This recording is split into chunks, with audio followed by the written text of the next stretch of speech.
Welcome to the show, folks. This is Wrestling Changed My Life. Here we go. I think it's the perfectionist in me. So as we get closer and closer to competition, I'm looking to have more and more perfect practices. And if you're pushing yourself, they probably don't look perfect. And my coaches were pushing me, and I was pushing myself. My teammates were pushing me. So, I remember right before Worlds, I was wrestling Haley Ogawa, who I had to beat to make the team. And we were doing a match, and she'd text me. We can endure anything and adapt and pivot and change. Wrestling gave us that ability. I would say nothing in life has impacted me more than the things wrestling has taught me in terms of self-reflection, resilience. Toughness. Some guys have it, some guys don't. Adversity, 100%. How to pick myself up and be a man after I failed. And everything that has shaped my life and where I'm at today would not be there without the values and basically the lessons I've learned through the sport of wrestling. For me, wrestling saved my life because it allowed me to focus and channel my energy. We're fortunate if you wrestled, because if you wrestled, natural talent helps, but it's 5% of the ingredient. It pales in comparison to heart and technique and effort. It humbled me, taught me humility. Nothing can humble you more than wrestling. I think it's the learning to adapt, right? You learn how to adapt, you learn how to solve problems. If I look back at my time I spent wrestling, if it gave me one thing more than anything else, it's mental toughness. Ladies and gents, welcome back to the Wrestling Changed My Life podcast. This is your host, Ryan Warner. My guest today is Sarah Hildebrand, #1 wrestler in the U.S. at 50 kgs. She got second at the 2018 World Championships, and she's wrestling this Sunday, November 1st, at the Hawkeye Wrestling Club Showdown Open, streaming live on Track Wrestling. Awesome conversation here, folks. Enjoy it. Fan of the week goes to Clark Feldman. That's C. Feldman24 on the gram. Really appreciate the love and support. Folks, this episode is brought to you by a friendly reminder to leave a review or rating if you're listening to this on iTunes or Apple Podcasts. It goes a long way to help bubble up this show to other folks who are looking for wrestling podcasts. That's it. I've said my piece. Let's get to the interview with Sarah Hildebrand. Sarah Hildebrand, welcome to the podcast. How are you? I'm great. It's awesome to be here. I'm a little nervous. I listen to this podcast. I'm like, oh my goodness, now I'm here. You do? I didn't know that. Yeah. Sweet. Well, I appreciate it. Let's introduce you to the listeners. So a lot of places we could start, but I cannot go without saying how awesome your mom's She Wrestles Like a Girl video was. Thank you. Yeah, it was cool to hear her talk about how you were begging her and she wouldn't let you. But the one thing that caught my attention was that when you were a real youngster, you were so shy in class that you went a whole year without ever talking in class. Is that true? That's true. My coaches would never believe it now. How did you get your start, and what was that battle like between you and your parents to let you actually go out and wrestle? Yeah, so I mean, wrestling, I definitely never loved it. Like from the get-go, my brothers wrestled, and I just kind of tagged along to the tournaments. It was like basically hide under the bleachers with snacks and color type of deal. But eventually I was like, I want to pay attention, and I was just cheering for my brothers and just watching them and cheering for them, how much I just started falling in love with the sport, not just like my brother's success, and I just started obsessively tracking stats and really watching everything, learning everything about all of the wrestlers on the team. And finally I was just like, I want to do this. So I tried to start a girls team, which is just so crazy to me to think that I did that. Obviously no girls came out. But yeah, so then they had nobody small enough to fill the 75-pound weight class. And I was only 65 pounds at the time.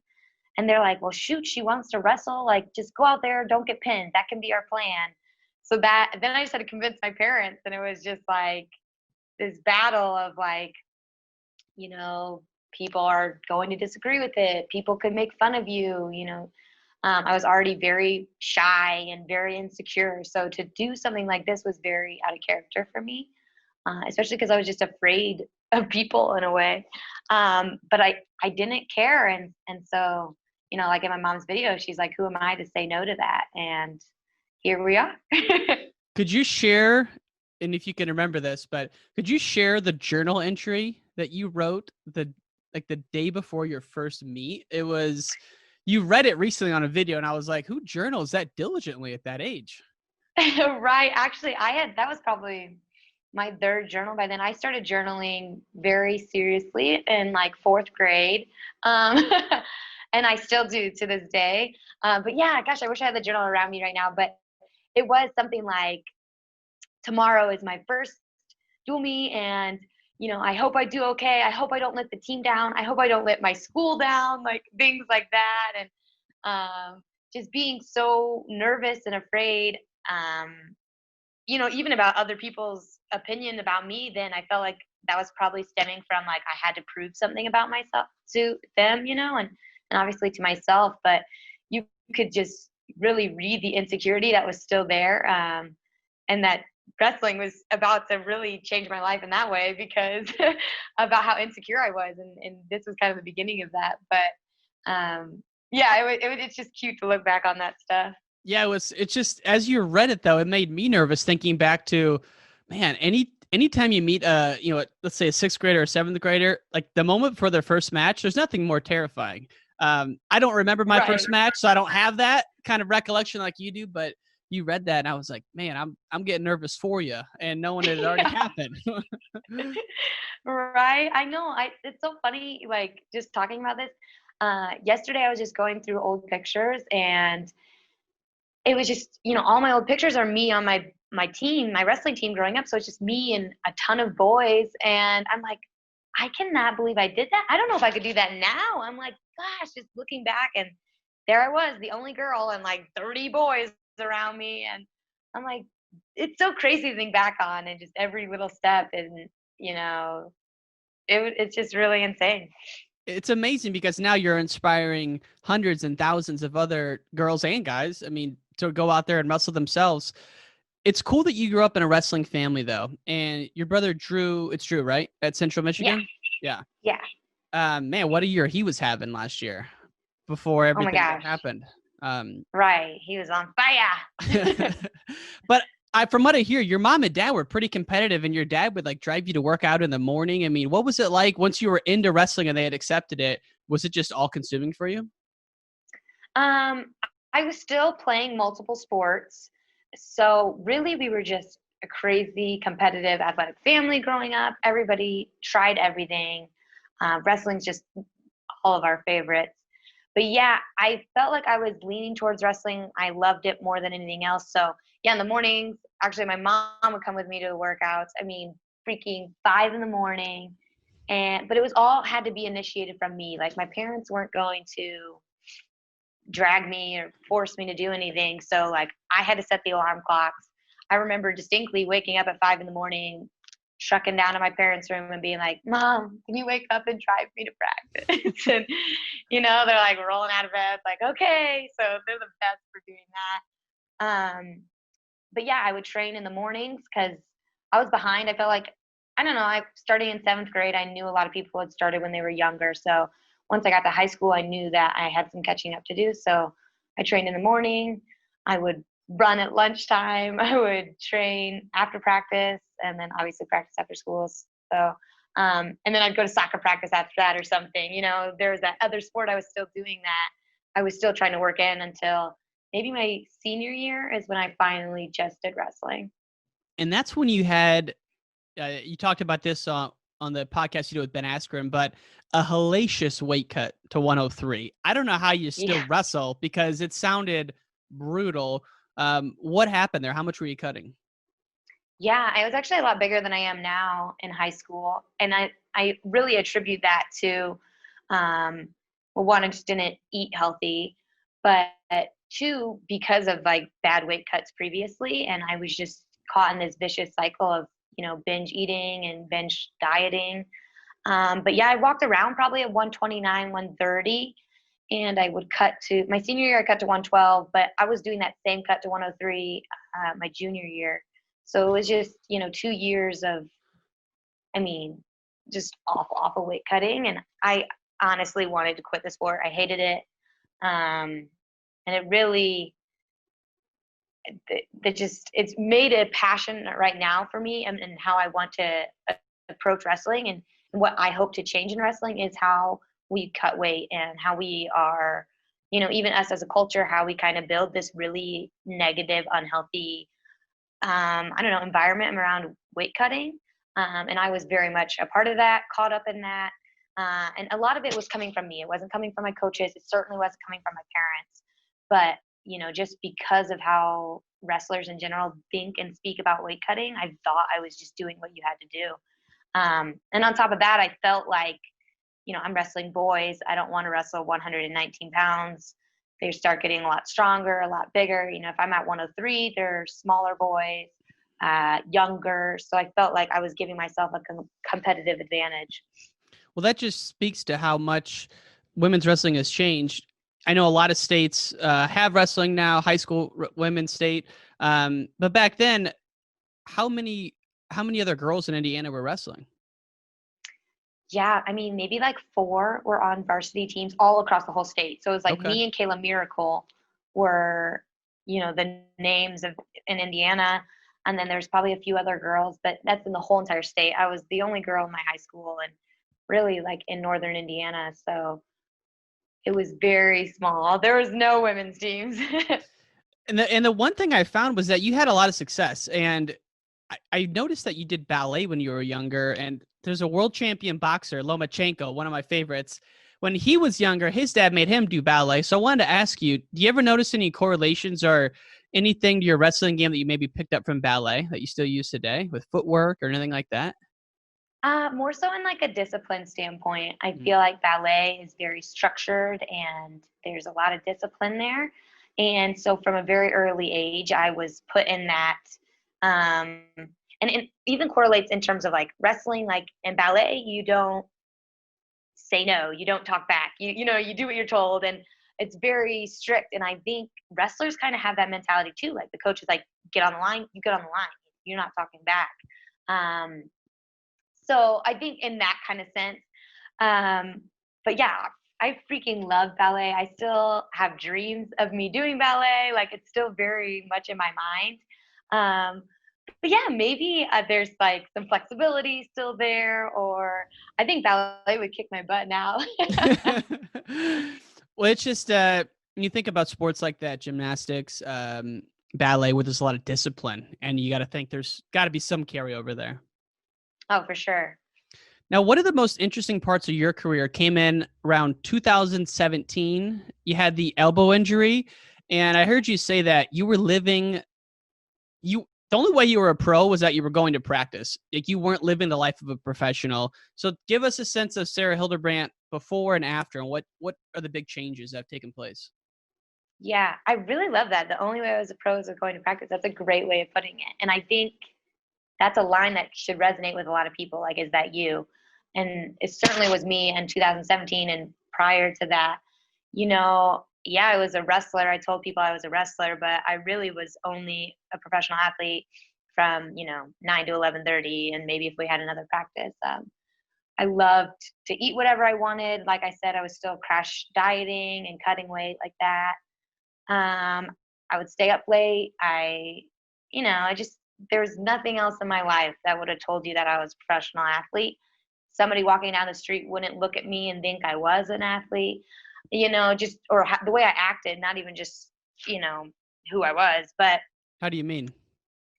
I think I was just rowdy. I like to go out. I like to stay out late. I like to hang around people who were known to not do the best things, and it's embarrassing to talk about now, but yeah, like if I'm being honest, I think if the wrestling community then, if they thought about me, I was never thought of as a serious threat because it didn't look like I cared about my career.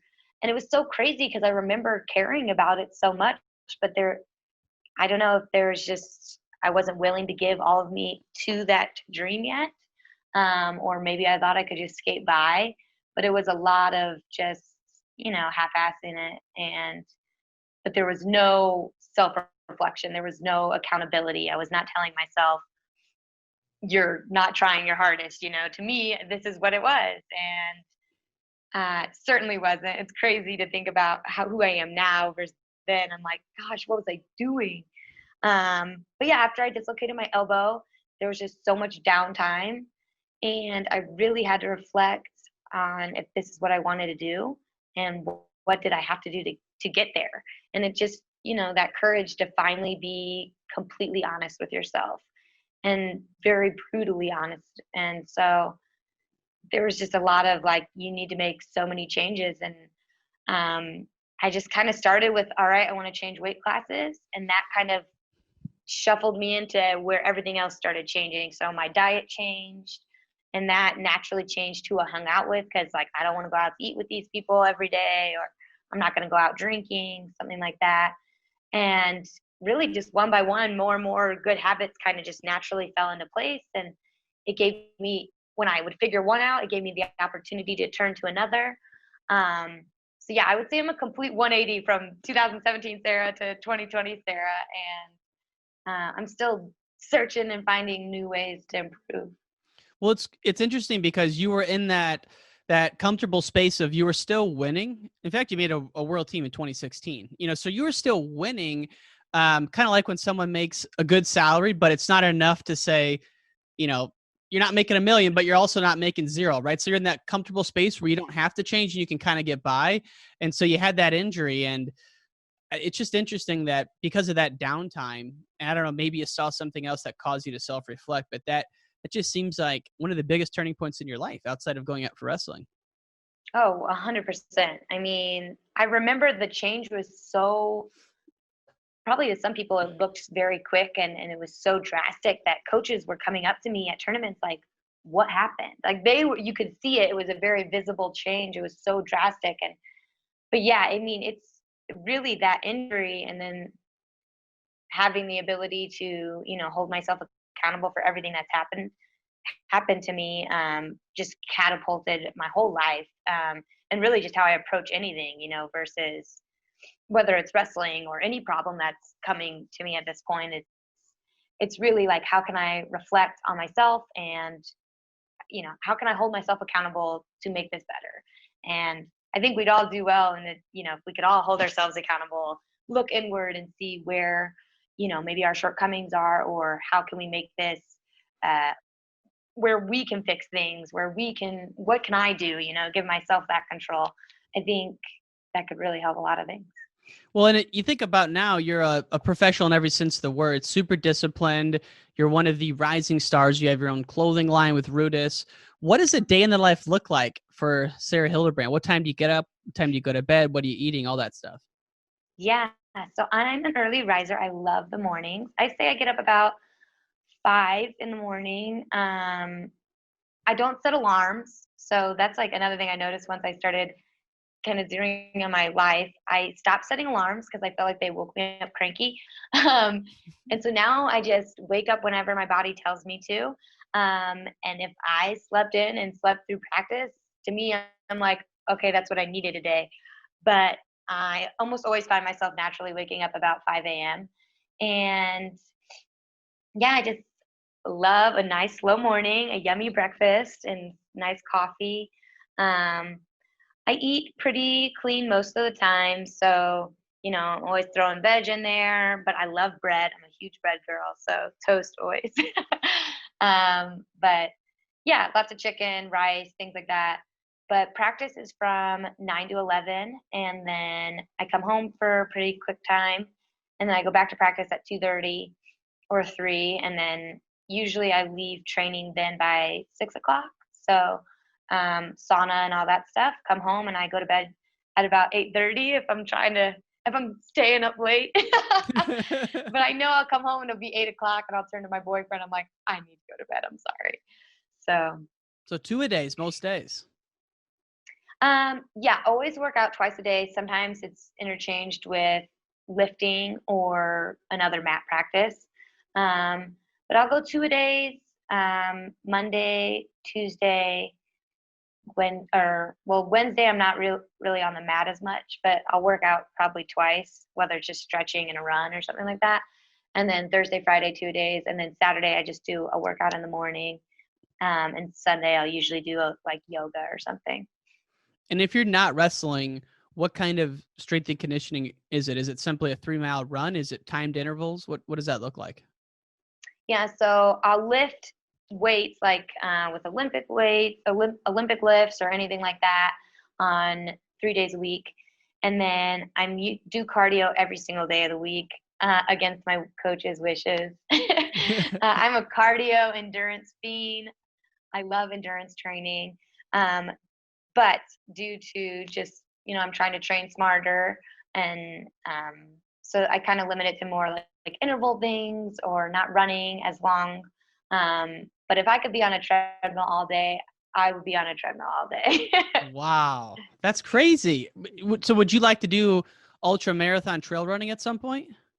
That would be so cool. Okay, here's the deal. My brain and my heart want to be a marathon runner so badly. My knees and my hips do not. They are not in agreement with my running obsession.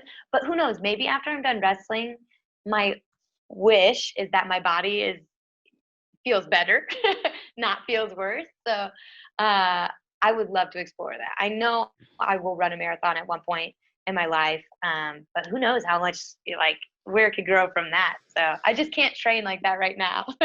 It's crazy, though, even at you're 26, 27, somewhere in there? 27, yeah. 27. But even at 27, you're already starting to notice joint pain just from living the life of a pro athlete. That's crazy. Yeah, I mean, you just got to think about how much repetition we're doing so much. And then I love to do extra stuff like running. So there's always that extra strain on my body. But yeah, it's funny. I'll be like, oh, my knee's hurting, just to hear the doctor be like, oh, it's just arthritis. I'm like, I'm 27. That's crazy. Well, the thing that made me ask about the running is that I know you're in Colorado. How far is the training center from like Denver area, Golden area?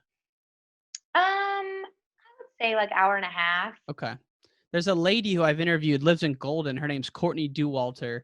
She routinely wins 230-mile trail races and beats the men by like 10 hours. Holy moly. Yeah. And she doesn't sleep. The race I'm talking about, I think she completed 230 miles in 60 hours and slept 1 minute and beat the second place finisher by over, like I said, 8-10 hours, something like that. Crazy. That is just the thing about endurance training to me that's so cool. And I'm sure, all the other things are insanely crazy too, but like to put yourself through that misery for so long, like there's something so enticing about that challenge. And I think that's what I really love about endurance is like, that's what I did all quarantine. And I got in trouble for it, but it was like, oh, I don't have any wrestling coming up. I'm going to go on like a 12-mile run today and just, can I put myself through this? That's the fun part about it. So, gosh, I cannot imagine on that level. She's a savage. That's insanity. She's so competitive that after 60 hours of running, of dust getting in your eyes with contacts, her eyes stopped working. And so she couldn't see. So she was tripping over rocks and she finished like bleeding because she kept falling because she couldn't see. It's just sickness. Oh my goodness.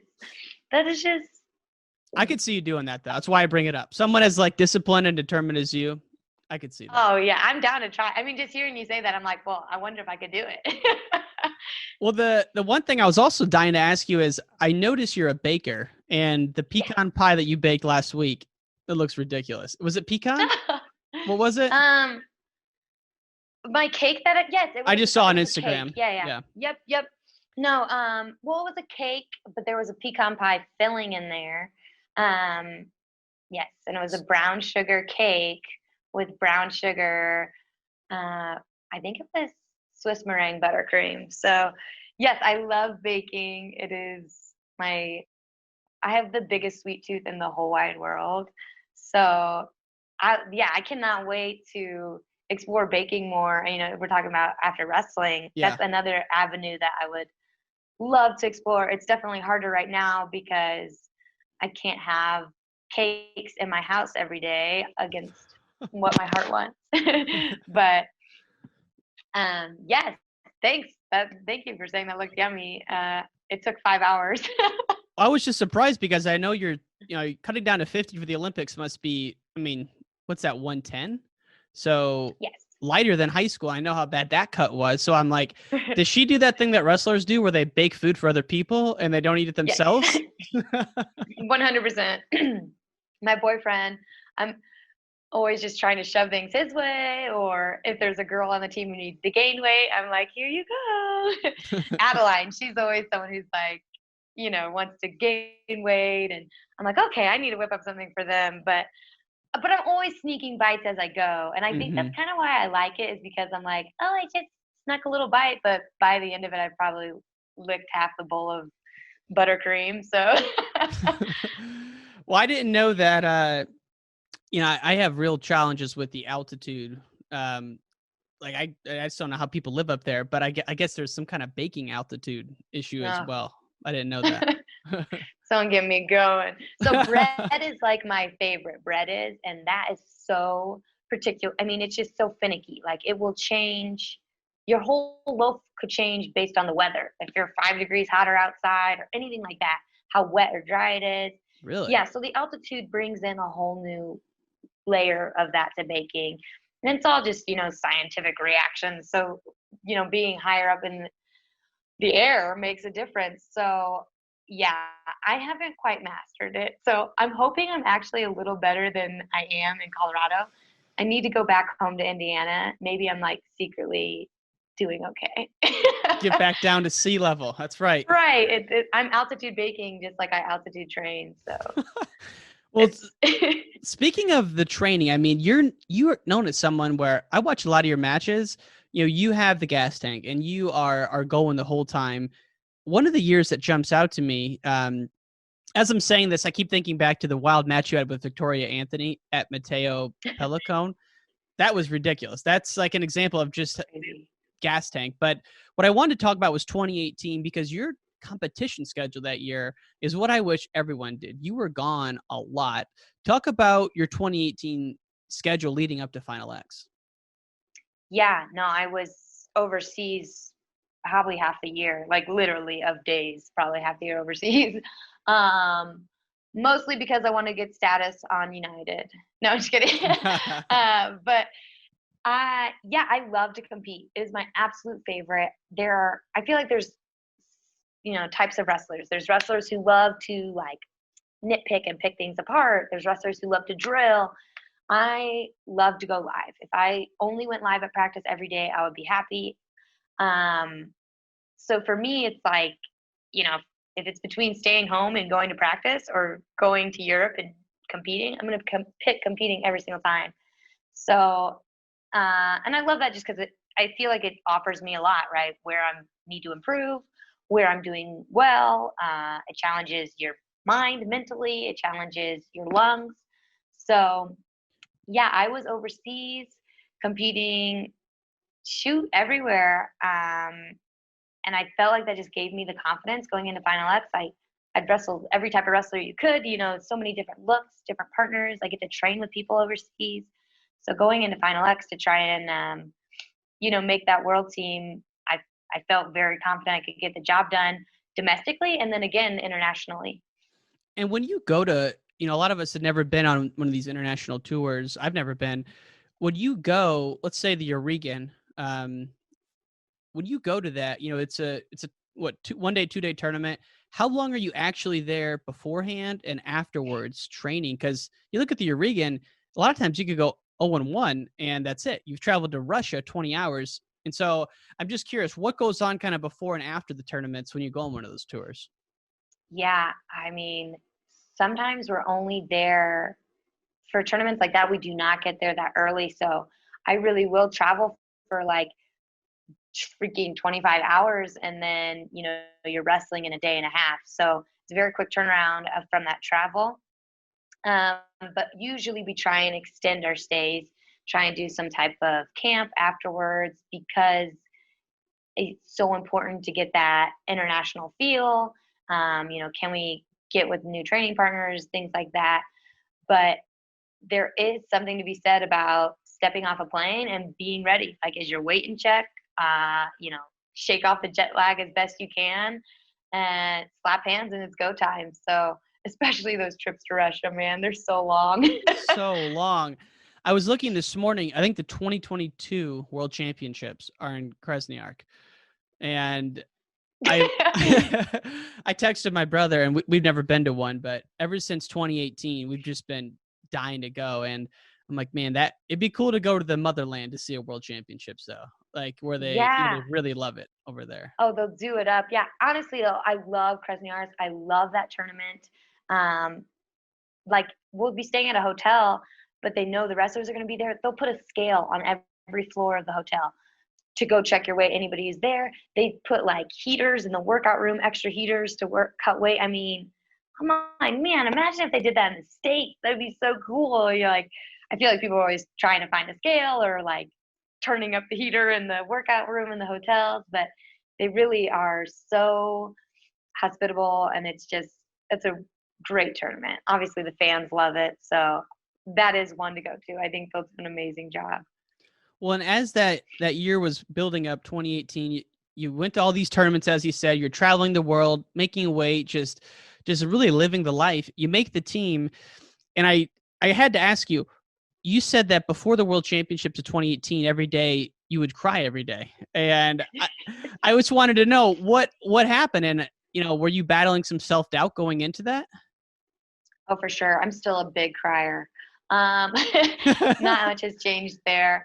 Yeah, But I guess why were you lot of feeling the self-doubt if you were coming off that big year and all that momentum? Right. I think I think it's the perfectionist in me. So as we get closer and closer to competition, I'm looking to have more and more perfect practices. And if you're pushing yourself, they probably don't look perfect. And my coaches were pushing me, and I was pushing myself. My teammates were pushing me. So, I remember right before Worlds, I was wrestling Haley Ogawa, who I had to beat to make the team. And we were doing a match, and she'd checked me, and I was like, I'm not ready, things like that. But, that's just her pushing me and me just battling the stress of getting ready for a competition and all of that. There's a lot going through your mind that kind of weighs your body down. And so I think just kind of navigating that, I had expectations for myself that when I made the team in 2016, I don't think I had. So this was a new experience for me. I was actually going in ranked number 1 in the world as well. So I think that was obviously an entirely new experience for me. So just kind of learning to navigate those expectations that I had, but now the rest of the world had for me as well. Yeah, I mean, think about you carrying that going into every workout where if something goes wrong and you get teched, and we know how easy it is to get teched in freestyle, that there's that much pressure on yourself that you're taking it that hard. I mean, that's a lot to walk around with every day. Back when you were kind of emerging into a star, now you've obviously grown into it. Yeah, it was so new for me, and it was just a whole new, I had to learn how to leave practice at practice and, find ways to lighten up and enjoy wrestling, enjoy my life outside of wrestling. And that was all a learning experience. And I do feel so much in a better place now with all of that. Well, I know you love to read, and that when you're away from wrestling, you'll read a lot, and that you also want to be a writer. How did that desire to write start? Is that something you think you'll do? Yeah, I mean, like I said, I've kept a journal since I was very young, so writing in that sense. But I also love writing stories. I love fantasy reading and writing as well. I actually developed my love for writing when I was a kid because I was very young, probably in middle school or elementary school, and I like to type. I like how it felt. And so I'm like, oh, this is just so fun to click these buttons. And so I would start by just like writing my name over and over, typing my name. And then I'm like, I need something long to type. And so I'm like, oh, I'll just make up stuff. And so I just started typing stories. And then I'm like, screw typing. I enjoy creating stories. So, and then obviously I just love reading as well. So I feel like, they go hand in hand. Kind of, I need to create the story that I want to read. So, yeah. Have you ever read Stephen King's book On Writing? It's called. I have. It's amazing. Have you read it? Yeah, I got it right here. I love it. Anytime I'm starting a documentary over it and getting ready to write a script for it, I'll reread a couple sections. Not the first half, because that's more about his story, but the second half where he just gets the brass tacks and you're like, oh my God, he's just such a professional. So amazing. And it's crazy because I don't really read a lot of Stephen King, one, because I'm a weenie and afraid of everything. But two, I don't know. I feel like I had read some writing books and they're okay. So I was just like low expectations going into that book. And gosh, that book is so awesome. And it's also one of those books I feel like you can just read, even if you don't want to be a writer, like read for life. It motivates you. Like the fact that he's writing every single day. Yeah, you don't even have to be a writer. You could just read that and pick something up from it. 100%. So I love that book. Love it. Yeah, it's really good.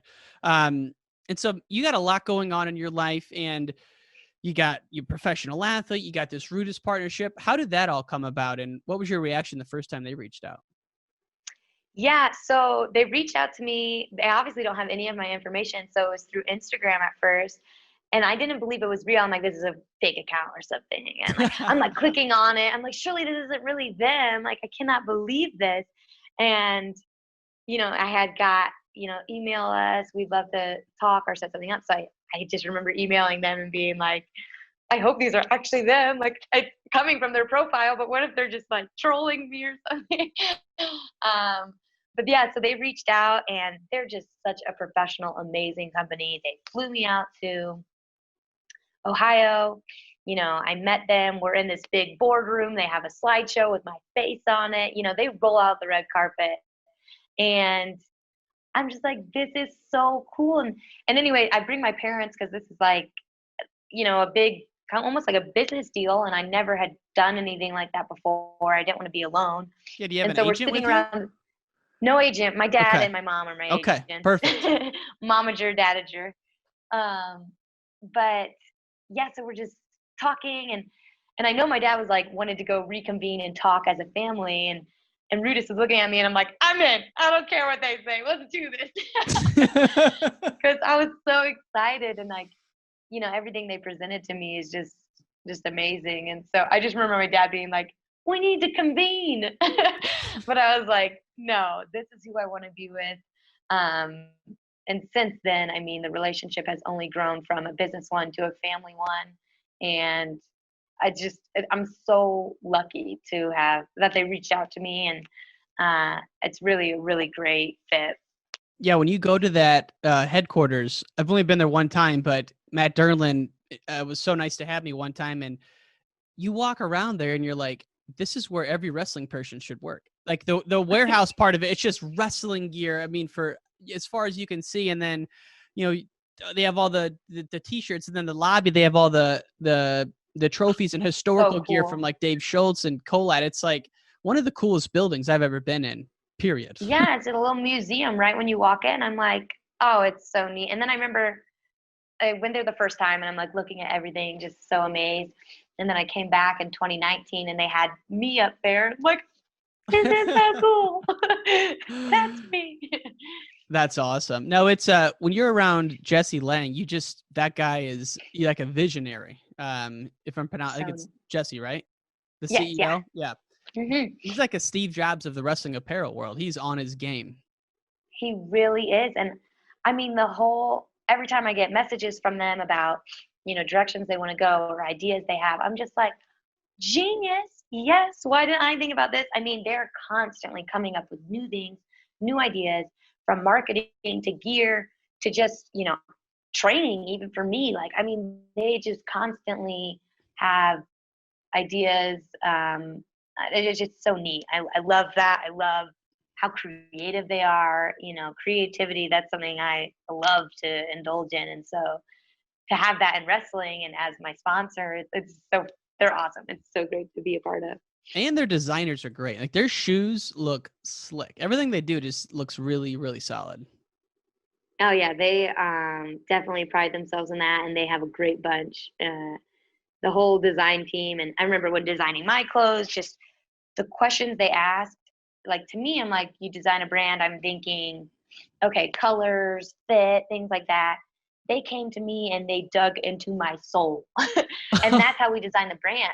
It wasn't about like colors. It was about, what's important to you. What do you want your legacy to be? what are 5 words that describe you, you know, and we designed my brand around that. And so it's very personal. Yeah.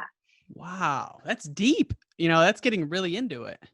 Yes. And they are deep. That is how, and that's really what's made our connection so strong. You know, they forced me to dig things out from myself, and then I presented to them. So, you know, we know each other on a very, you know, much deeper level than business shake hands, here's your t-shirt type deal. Right. No, it's cool to see that they're there and pushing on. I mean, a lot of good things in wrestling right now. When you think about all the companies springing up, and then some of these one-off pay-per-views that are coming up, and I know you're wrestling in that.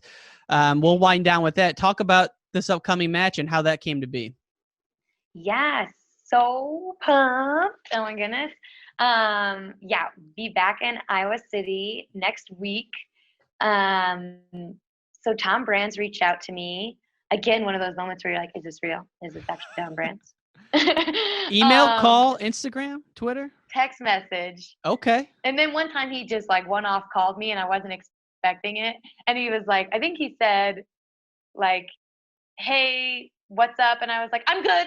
Like I just spilled out words. I'm like, oh my goodness, Sarah, get your act together. For sure. But yeah, so he reached out and we just worked. He wanted to have women on the card, and you know, I just love that his initiative to include women and grow women's wrestling. And so of course I wanted to be a part of it. They did not have an opponent yet, so we kind of worked through that, kind of setting things up. So yeah, we came up with Erin Golston, which is great. I've never wrestled her in the senior level like that, so I'm fired up about it. Can't wait. November 1st. Beautiful. We're excited. Track Wrestling is going to be streaming it. I just love that there's so much innovation right now around ways to have matches and also raise money for the athletes. It seems really cool. Oh my gosh, it's a win for literally everybody. And I love that. I love seeing this shift. I had mentioned to someone earlier just how cool if we start seeing these cards pop up more and more, it changes like the dynamic of wrestling for some people. Like, you know, I just think there could be Olympic wrestling and people pursuing the Olympics, and we could be involved in that as well. And it's a great way to support us. But there could also be people who want to extend their wrestling career and maybe they just do these cards, you know what I mean? Like It's one thing to train for the Olympics, but hey, to train for one match or something. So you could see the longevity of people's career increase. And I love that, to have people stick around. And I don't know, it just brings a whole new element into it all. It really does. I mean, especially when you think about, we just heard that the U.S. is not going to the Worlds this December. It was a huge bummer. But then not too long after, we start hearing hypothetical matchups. And we're like, well, everyone should be wrestling this December. If we're not going to go to the World, let's put all the best people together and do a card or two, you know? Yeah, I love that. That's so, and this would never have happened, you know. Obviously, Worlds are great. That's a bummer. You know, we all want to be there. But now it's opened up a whole new door where we, you know, Jordan Burroughs and David Taylor, could that happen now? Like, that's something we would never seen before the Olympics. So, I don't know. There's silver linings for sure. Absolutely. Now, one of the last questions is, were you planning on going to the Worlds this year, or were you one of those athletes that was not going to compete if we were going to go? No, I was definitely. If you don't want to. No, yeah, I was definitely on that stage. Like, all right, just tell me where to be, and I'll be there. So I was preparing to go to the trials. I was preparing to go to the World Championships, but I was not very optimistic that they would actually happen. So I maintained pretty neutral. And then once they said we couldn't go, I was like, wait, no, I do want to go. So, but I understand. I totally understand. And since I think I kind of maintain that neutral, it's just like, all right, I'm going to stay. What's the next thing? Okay, I'm getting ready for that. If that's just a 2-month stint of training, then that's where we're at, and I'm ready for that. So I don't feel too swayed or affected, I feel like. Well, you just rattled off an OW performance in Iowa City, so I'd say you're on track. Let's wind down with 3 rapid fire questions. Okay. The first one, I don't know how to ask this because I want to tease it out, but what does your coach tell you? And I know the answer, but I just think it's so awesome. What does your coach tell you instead of saying on deck and in the hole? What are your Yes, we've designed a new thing. So there's sleeping lion, which is the third one. That's in the hole. See, I already don't know those in the hole. In the hole is sleeping lion. So you're just calm still. On deck is pacing lion. What did I say it is? It's Stalking like lion. stalking lion. Yes, stalking lion. And you're getting ready. You're stalking lion. You're hunting down that prey. And then ready on the mat, we're attacking lion. It's time to eat. And yes, that resonates much. It's much easier for me to understand that because we'd be back there and he'd be like, all right, you're in the hole. I'm like, shoot, ripping off my clothes. He's like, what? You have time. Like, I could not get that. So we designed a new one. I love it. I absolutely love it. I hope Brutus comes out with some kind of lion shirt to match that. Yes. Everyone hop on board with it. We're transforming to this now. Sleeping lion. That's what it's going to be. Second is you might have one of the coolest bloody eye wrestling pictures of all time. What happened? Where were you? What's the backstory on that? Yeah. So I was at practice. It was the day before we left for World Championships. Okay. So we're about maybe 14 days out from Worlds. I'm wrestling Amy Fernside, and we're going live, and I snapped her down, and she pulled up, and I was just trying to, like, block, I think. So her head took my head, and I just fell to the mat and kind of held my hands. I remember everybody being like, okay, Sarah, get up. And I'm like, oh, no, something is seriously wrong. And I just, like, lifted up, dropped my hand, and it was just like, and everyone's like, oh. So, yeah, then I had to go get 15 stitches. Obviously, my eye ballooned up. I lost my eyebrow for a little. But 15 stitches, and I had 14 days till World. So I'm like, okay, hopefully this stays glued together. Did it open up? It did not open up, but it was 14 days of training with that annoying little mask on. Oh. So I really forgot about that's how that. I prepared for Worlds. Yeah, those are awful. Nothing more Nugget. unflattering. You can't see, you can't breathe. It just looks ridiculous. You cannot breathe. I mean, I'm like, you know what? If anything, right now I'm wrestling pretty much blind and not breathing. So come Worlds, once I rip this thing off, I should feel pretty good. Man, that's funny. Well, that picture's sweet, and you got a good story for it because your reaction in it is just, it's priceless. Yeah, at least we got the cool picture. And that's what I said. I'm like, they're like, you need to go down to the sports med right now. I'm like, we need to get a picture. I'm like, somebody take this picture first. Like, oh my goodness, Sarah. It turned out well. Okay. Last one, and this is a little more serious, but I know you and your brother Drew are super close, as you are with all your family. Your sister's a coach. Your older brother got you guys started, but you and your brother Drew seem to work out a lot. So rather than asking how did wrestling change your life, how did the influence of your brother, how has that impacted and changed your life and your wrestling? Right. Well, first of all, it's his birthday today, so happy birthday, Drew. Happy birthday.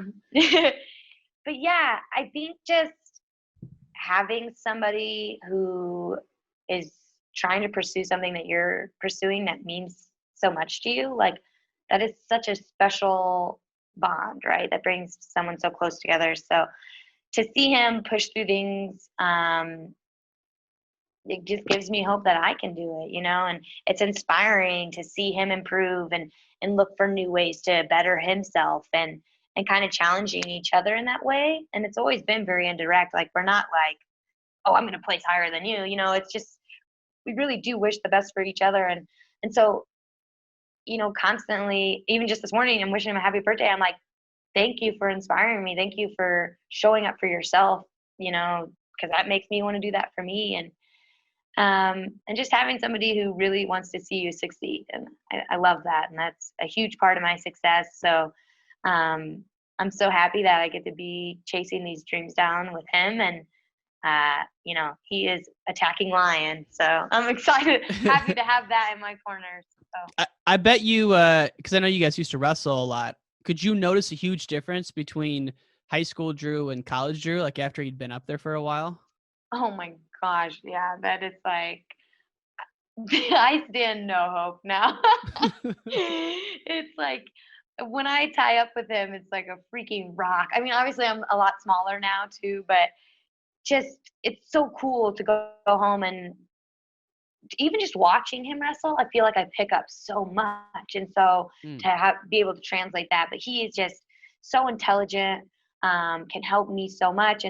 But he's still so great to wrestle. You know, he's not out there trying to rip my head off or, you know, I'm a big bad man, I can beat your butt. Like it's definitely like we work with each other, you know, and I hope that I can bring some stuff to the table as well. I think I do. And so to be able to trade ideas and our experiences, I think that just makes us even better wrestlers and people. I love it. It's awesome to see that it's a family affair. Sarah Hildebrand, we're pulling from you here from Chicago. Wish you nothing but the best. Thank you very much for taking the time today.